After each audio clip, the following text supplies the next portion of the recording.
చూస్తే మహా విషాదం అన్నటువంటి వార్తని హైలైట్ చేసింది.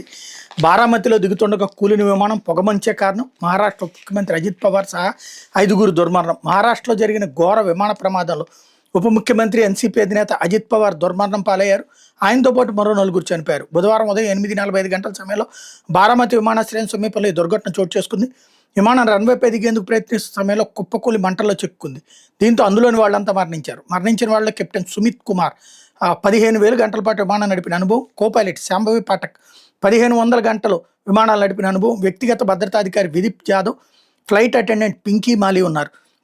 మంగళవారం ముంబైలో జరిగిన కేబినెట్ సమావేశంలో పాల్గొన్న అజిత్ పవార్ బుధవారం ఉదయమే బారామతికి బయలుదేరారు. జిల్లా పరిషత్ ఎన్నికల్లో భాగంగా 5 ప్రచార ర్యాలీల్లో ఆయన పాల్గొనాల్సి ఉంది. కానీ ఆయన ప్రయాణిస్తున్న విమానం కుప్పకూలి తీవ్ర విషాదం చోటు చేసుకుంది.